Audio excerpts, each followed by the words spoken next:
Bonjour à tous et bienvenue dans une nouvelle vidéo sur Jojo de la Tech et du Web. Je suis Victor Messès, spécialiste enseignant sur les questions du numérique. Et aujourd'hui, je vais pousser un énorme coup de gueule. C'est au sujet de l'affaire Gisèle Pelicot. Quelqu'un a ouvert un compte à son nom en se faisant passer pour elle sur Twitter et sur Instagram. S'il y a quelques personnes qui ne savent pas ce que c'est cette affaire, je vous invite à aller regarder sur les réseaux sociaux. Je ne veux pas trigger les gens qui vont regarder cette vidéo puisque un procès actuellement qui a lieu au sujet d'une affaire absolument horrible de viol qui montre la banalité du viol. Je précise ça parce que peut-être que certaines personnes qui regardent ces vidéos ne sont pas en France et ne suivent pas du tout l'actualité française. Tout ça pour dire que donc on a quelqu'un qui a tout simplement usurpé l'identité de Gisèle Pelicot pour se faire passer pour elle. Et je voulais vous parler de ça parce que c'est extrêmement grave. Et puis derrière ça, il peut y avoir toutes sortes d'arnaques, il peut y avoir toutes sortes de trucs. Je voulais faire une petite exploration de tout ce qui pouvait se passer. Déjà, on va commencer par parler de l'origine. On est donc en septembre 2024, je ne sais pas si vous regardez cette vidéo il y a quelques années, et le 7 septembre, un compte qui s'appelle Gisèle Pelicot est ouvert. Il poste très peu, il poste quelques tweets, mais il semble rester un peu dans l'ombre. Pas tant de gens que ça le remarquent. Le procès suit son cours, et le compte tweet jusqu'au 27 septembre. Mais ça doit être 3, 4, 5 tweets. Et quand on regarde les tweets, on comprend une chose, c'est que le compte affirme être Gisèle Pelicot. Il n'y a pas de doute là-dessus parce qu'il utilise le jeu,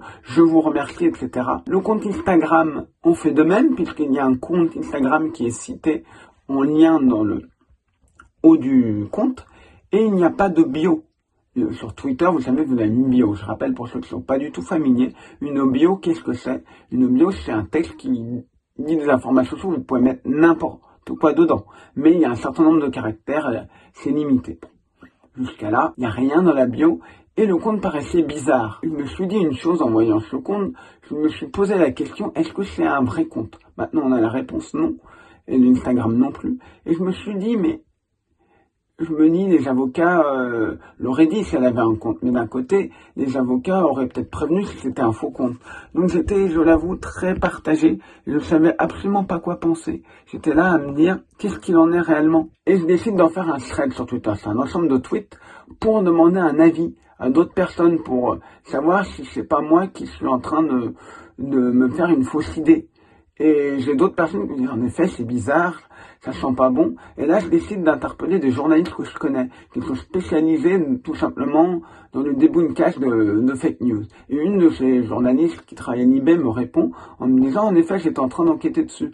Et je lui ai envoyé un message parce qu'elle suivait le compte. Je me suis dit, si elle suit le compte, elle a peut-être des infos. Et en fait, elle suivait simplement le compte pour espérer que le compte lui réponde. Et puis, je me souviens qu'il y a une journaliste de France Info qui suit le procès. J'essaie de la retrouver et là, génial, elle me suit sur Twitter. Donc je lui envoie un message et donc je sais que quand on suit quelqu'un et qu'on se suit mutuellement, c'est plus facile de tout simplement voir un message. Sinon ça va tomber dans les autres, sinon ça va pas être vu. Donc je lui envoie un message parce que j'ai cru comprendre que d'autres personnes avaient essayé d'alerter des journalistes comme ça qui suivaient le procès, mais ils n'ont pas réussi à avoir une réponse que je peux comprendre. Et là, elle m'a répondu très vite en me confirmant que ce n'était pas un compte à elle. Puis quelques temps plus tard, je sais pas combien de minutes, peut-être dizaines de minutes, vingtaines de minutes, elle reconfirme avec une info encore plus sourcée. C'est le fils de Gisèle Pelicot qui confirme qu'elle n'a pas de compte. Je fais un tweet pour alerter, puisqu'il faut bien comprendre une chose. Pourquoi j'ai vu ce compte? Parce que le compte avait fait un tweet, je crois que c'était le 27 septembre, puis après a refait un tweet le 26 octobre qui a pas mal buzzé, un tweet où il y avait une photo d'un œuvre de street art de je ne sais qui, peut-être qu'on ne sait même pas le nom, d'un collage avec l'image de Gisèle Pelicot. Ce tweet a apparemment pas mal buzzé. On est donc aujourd'hui le dimanche 27 octobre au moment où je tourne la vidéo, et donc le 27 octobre à 1h du matin, le compte avait 6700 abonnés, à minuit il devait en avoir 6000, et vers midi, il en avait 12 000. Donc, en 12 heures à peu près, en 12 heures à peu près, il a gagné 6 000 abonnés. Ce qui est juste énorme pour un compte. Il a doublé. Le problème, c'est que comme ça double, comme il y a de plus en plus de gens qui suivent le compte ne suivait personne. Mais il y avait plein de followers, ça accrédite que c'est un vrai compte. Quand vous cherchez un compte, Vous tombez par là sur un compte, vous voyez qu'il y a 12 000 personnes qui le suivent, ou il y a 20 000, ou il y a 30 000, 50 000, même s'il n'est pas certifié ou quoi que ce soit, on sait qu'Elon Musk a pété la certification. Je ne vais pas y revenir, j'ai déjà fait des vidéos dessus. Mais une chose qui me semble assez importante à signaler, c'est que le compte n'était pas certifié, il n'a pas acheté la certification. Et quand vous avez 12 000, vous pouvez dire, c'est le vrai compte puisqu'il y a 12 000. Sauf que ça fait effet boule de neige. Peut-être que quand il y a eu les 6 000 personnes qui suivaient, les 6 autres 1000, il y en a peut-être une grande partie qui se dit, attends, c'est bien son compte puisqu'il y a 6 000 personnes qui suivent. Et il y en a de plus en plus qui suivent et ça accrédite. La question est de savoir pourquoi cette personne a fait ça. On ne saura peut-être jamais qui est derrière ce compte, mais sachez que ça peut être une personne qui... On l'avait vu, je me rappelle de ça avec le Bataclan, une personne qui s'était passée pour une victime du Bataclan. Peut-être que c'est dans le même genre, je ne vais pas rentrer dans les détails parce que je ne m'y connais pas en psychologie, mais ça peut être très bien ça peut être simplement, je dis simplement ça, ou ça peut être de l'arnaque.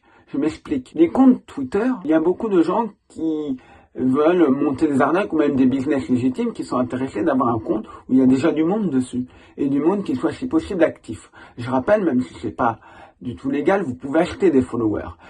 On avait fait le test dans une émission de télé qui s'appelait On n'est plus des pigeons, sur une émission sur les fake news. On avait voulu montrer le fléau des fake news et donc la journaliste avait acheté des followers sur un site. On lui promettait des followers français et tous les followers qu'elle a eu étaient de très bonne qualité. Certains avaient l'air d'être certains avaient l'air des comptes totalement morts, même des bots. Vous le savez, peut-être parenthèse, Elon Musk avait promis d'éradiquer les bots sur Twitter. Je fais quelques tests que je fais régulièrement, où je fais un apo à bots. Je mets quelques mots qui attirent les bots, et j'ai parfois 30, 40, 50, 60, 70, 80 réponses en moins de 2 minutes. En moins de 2 minutes, j'ai ça. La dernière fois que j'ai fait le test, c'était il y a quelques mois, j'ai eu que 30 réponses en 3 minutes. Donc ce qui est beaucoup moins, mais c'est déjà beaucoup trop. Et en gros, le principe, c'est de vous mettre en confiance.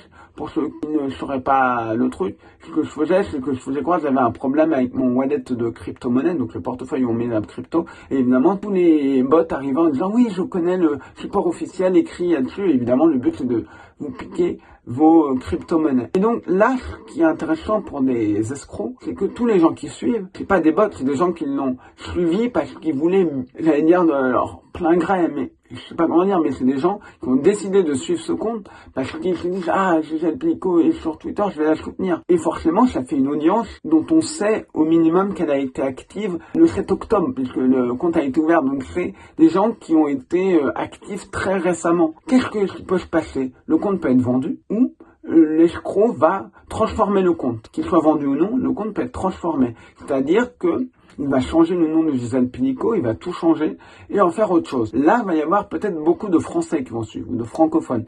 Donc, peut-être que pour un escroc, c'est plus intéressant de viser des personnes francophones. Il peut très bien le racheter. Et après, il s'en sert pour faire de l'arnaque. Le problème, c'est que, imaginez, vous êtes abonné au compte Gisèle Picot. Et un jour, vous voulez le revoir, vous dites, tiens, est-ce qu'elle a posté à nouveau quelque chose? Vous allez voir sur le compte et vous voyez que le compte n'existe plus. Vous dites, bon, elle a peut-être supprimé, peut-être qu'il y a eu des harceleurs. On ne sait pas, vous n'êtes pas au courant, vous n'avez peut-être pas le temps de chercher, vous dites, bon, elle l'a supprimé. Mais en fait, ce que vous n'allez peut-être pas vous rendre compte, c'est que le compte, vous le suivez toujours, mais qu'il a été transformé. Imaginez qu'il soit transformé en une arnaque en crypto-monnaie. Ça peut être redoutable. Et vous allez peut-être voir le compte de crypto-monnaie et vous dire, mais pourquoi je suis ça? C'est bizarre. Vous n'allez peut-être pas vous faire le lien entre les deux. Vous n'allez même peut-être à des lieux d'imaginer qu'en fait, les deux sont liés. Et c'est bien ça le problème. Je dis crypto-monnaie, mais ça peut être complètement autre chose. Moi, je traque notamment les faux comptes, j'analyse ça, mais vous pouvez même pas imaginer ce qu'on a pu voir, des comptes qui promettent d'avoir gagné à la loterie. Ça pourrait être ça pourrait se transformer en un compte qui vous dit j'ai gagné au loto. Et moi, ce que je vais faire, c'est que je vais redistribuer l'argent. Redistribuer l'argent aux gens. On a déjà vu ça avec un faux compte certifié, enfin un véritable compte certifié qui avait été piraté et qui faisait donc disait qu'il allait donner l'argent qu'il avait gagné à la loterie. Et en fait, pour que vous compreniez un petit peu l'arnaque, il arrivait dans vos DM, il devait normalement vous dire, je te donne 5 000 euros, puisque c'est ce qu'il avait prévu à chaque personne qui retweetait. Et qu'est-ce qui s'est passé? En fait, il vous disait maintenant, donne-moi de la crypto-monnaie, je vais doubler la somme. Le problème, c'est quand vous envoyez de la crypto-monnaie à quelqu'un, vous pouvez pas la récupérer. Donc c'était très facile pour l'escroc de récupérer la crypto-monnaie, et c'est un effet de levier redoutable, parce que si on vous dit donne-moi de la crypto-monnaie, vous allez dire non, donne-moi de la crypto-monnaie et je te double, vous allez être là à vous dire vous avez peut-être donné plus que ce que vous auriez donné en temps normal. Je m'explique. Imaginez l'arnaque, on va parler d'une arnaque que font les brouteurs, j'en profite, on rappelle que ce sont des escrocs qui font pas mal d'arnaques, de l'arnaque au sentiment, de l'arnaque à la célébrité, de l'arnaque à l'héritage, qui sont principalement en Afrique de l'Ouest, mais c'est pas parce qu'ils sont là qu'il faut tenir des propos racistes ou des généralités sur ces pays. Et en fait, qu'est-ce qu'ils font? Pour que vous compreniez bien, l'une des premières arnaques qu'ils faisaient, c'était de l'arnaque à l'héritage ou de l'arnaque à la loterie. Et le principe, c'est de vous faire croire que vous gagnez une forte somme. Et qu'est-ce qu'ils font? Ils vont tout simplement vous dire, pour débloquer la somme, il faut 200 euros.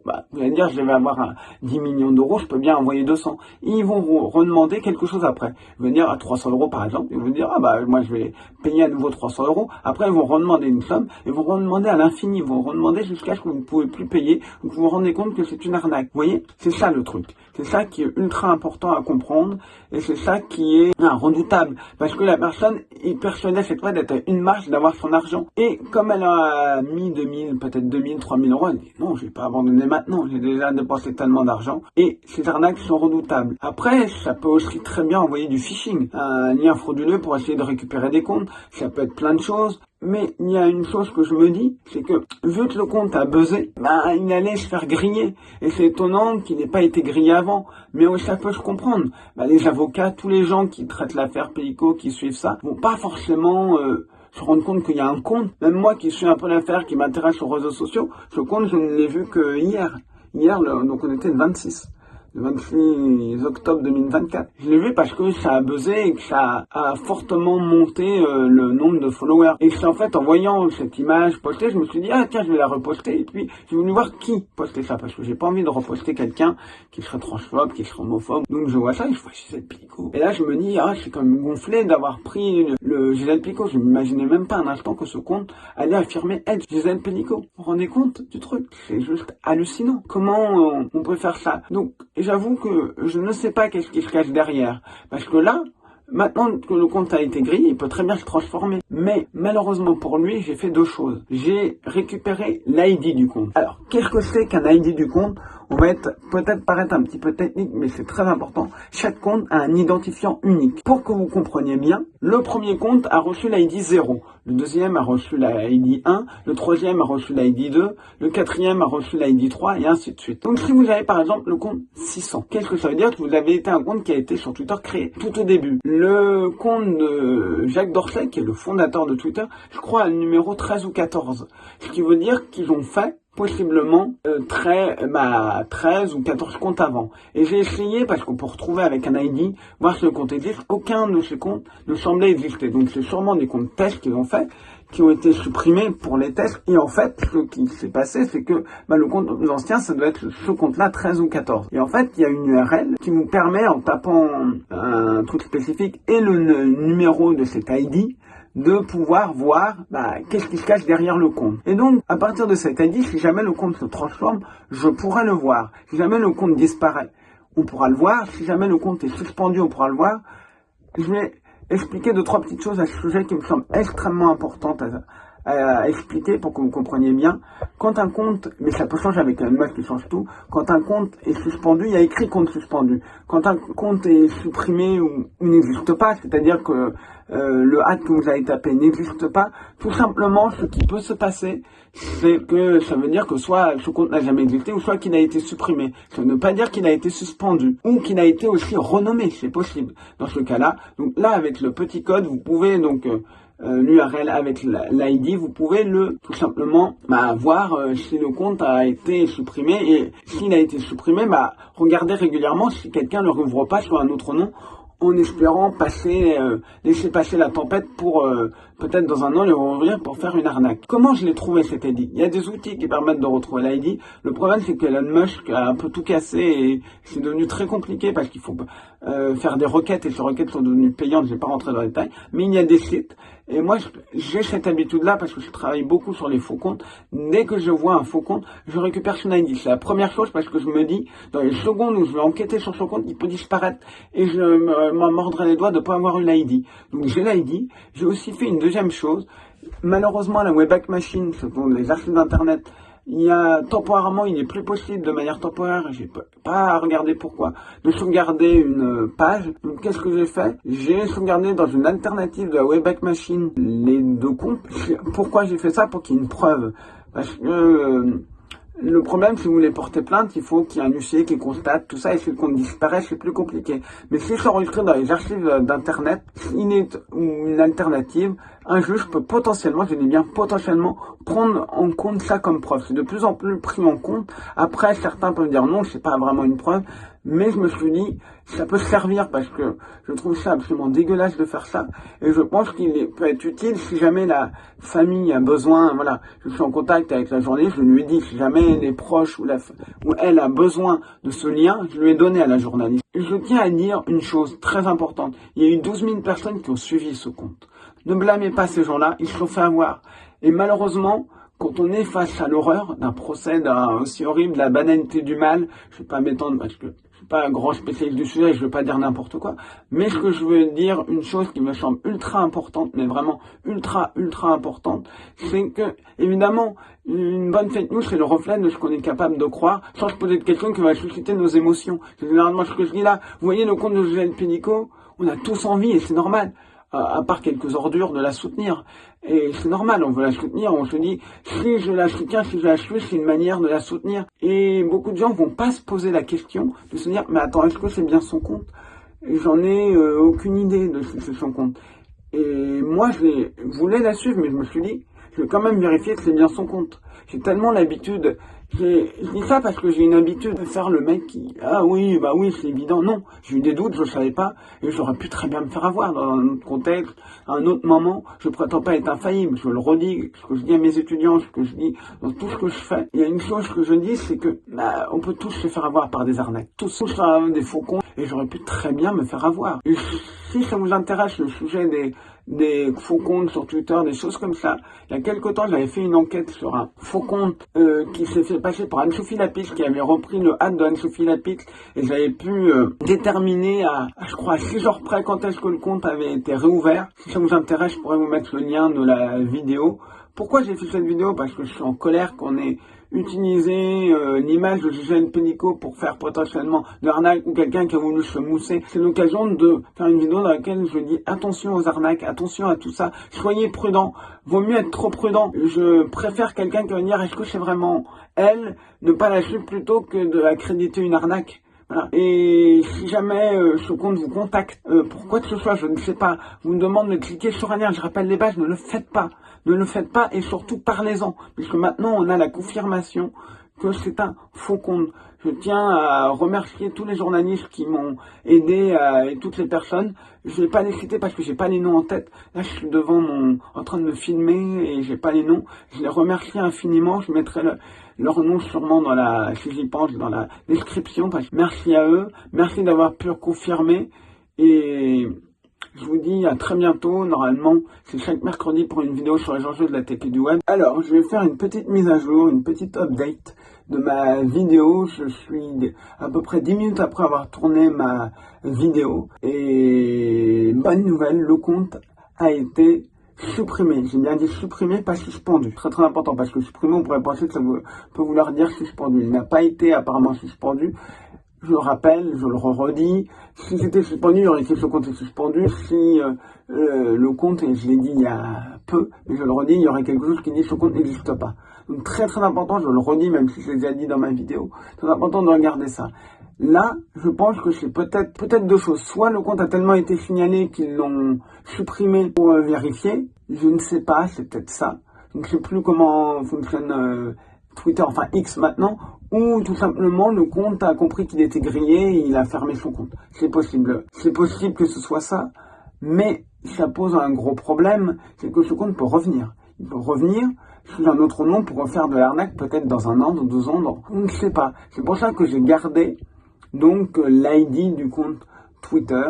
Et quand j'ai vu qu'il n'existait plus, j'ai vérifié avec l'ID du compte Twitter si ça ne me redirigerait pas vers un autre compte, s'il ne l'avait pas déjà transformé. Et ça m'a redirigé vers une page 404. Je rappelle, c'est un ID, je crois, maintenant c'est plus Twitter, c'est X, /indent, profil, point d'interrogation égal, c'est un truc à peu près comme ça, et vous mettez le truc. Ça m'a redirigé vers une page 404. Et au départ, je me suis dit, est-ce que c'est pas Elon Musk qui a pété le truc? Tout simplement, ça peut me mettre une page 404 parce que le truc n'existe plus. Et donc, j'avais pris mon ID de mon compte Twitter et je l'ai mis dedans pour voir si ça me redirigeait vers mon compte Twitter. Et ben ça me redirigeait bien vers mon compte Twitter. Donc l'URL est bien, c'est bien la bonne. Et je vais régulièrement surveiller si le compte ne revient pas. Évidemment, si je reviens avec le même nom, bah, ça c'est facile. Mais si je reviens sur un autre nom, et puis je regarderai aussi s'il n'y a pas une mention de compte suspendu.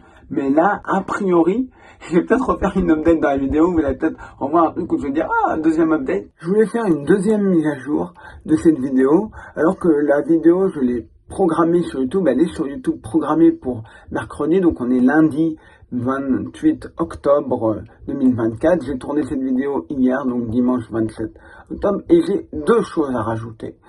Deux petites choses à rajouter ultra importantes. Moi, quand j'ai signalé le compte, j'ai fait une chose, j'ai pas rendu le actif. J'ai fait / et le nom du compte, parce que je voulais pas que le compte le voie et vienne me harceler, surtout que j'avais des doutes. Au départ, j'avais des doutes, donc je ne savais pas si c'était le vrai compte et je voulais pas, si c'était un vrai compte, ça pose problème. Et il y a des gens qui, après que c'était su que c'était un faux compte, l'ont signalé, mais en mettant le pas en le masquant, si on peut dire assez les choses, il était actif. Et donc le compte a dû le voir et a bloqué ces personnes qui étaient des féministes, qui disaient attention, c'est une arnaque. Pourquoi je voulais faire cette vidéo? C'est pour une raison, enfin un petit ajout à cette vidéo, c'est pour une raison très très particulière. J'ai eu une discussion avec une journaliste qui a pu parler aux avocats, donc qui sont au courant de tout ça. Vous le savez, je vous l'ai dit dans la vidéo. Et ils avaient une inquiétude que le compte réponde à des personnes qui puissent lui parler, notamment des femmes en détresse, et que après, le compte leur donne des fausses informations dans le but de les arnaquer. Ça peut être, par exemple, leur donner une fausse association, qui serait une association frauduleuse. Ça pourrait être, quoi d'autre? Lui donner un faux nom d'avocat, ou même un faux numéro qu'elle prétendrait être elle, et après manipuler des gens qui sont vulnérables. Faut le dire dans ces arnaques-là, et on le redira jamais assez, on peut s'imaginer le pire. Même les pires choses ignobles, on peut malheureusement les imaginer. Et c'est pour ça que vous imaginez une personne en détresse qui pense parler à Gisèle Pelicot, ça peut être redoutable. Et ça peut être très très bien ficelé.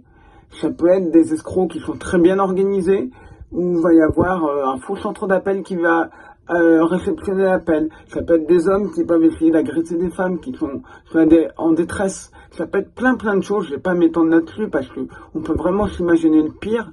Et j'avais pas forcément pensé à ce côté-là. Faut être honnête, on pense pas à tout. Et les avocats ont raison, ça pourrait être ça, donc faites attention. Et c'est pour ça que j'ai lancé un petit appel, j'en profite pour le faire dans cette vidéo, elle va sortir. Donc mercredi, peut-être que j'ai la réponse entre-temps. Est-ce qu'il y a des gens qui ont contacté le compte de ce compte-là pour lui parler en pensant que c'était elle? Et est-ce que ce compte vous a répondu? Et deuxième chose, est-ce que ce compte vous a envoyé des messages? J'aimerais bien le savoir, ça pourrait être hyper intéressant d'essayer de savoir si l'arnaque était là. Parce que si c'est ça l'arnaque, c'est une arnaque vraiment cachée. Parce que c'est la partie cachée de l'iceberg. Ce qu'on voit, c'est un faux compte. Mais les messages privés, par définition, comme c'est privé, bah, c'est pas visible. Et c'est peut-être là qu'était l'arnaque. Donc si vous avez des infos à ce sujet, ça m'intéresse. Et je pourrais évidemment, avec votre accord, le transmettre à des journalistes de confiance.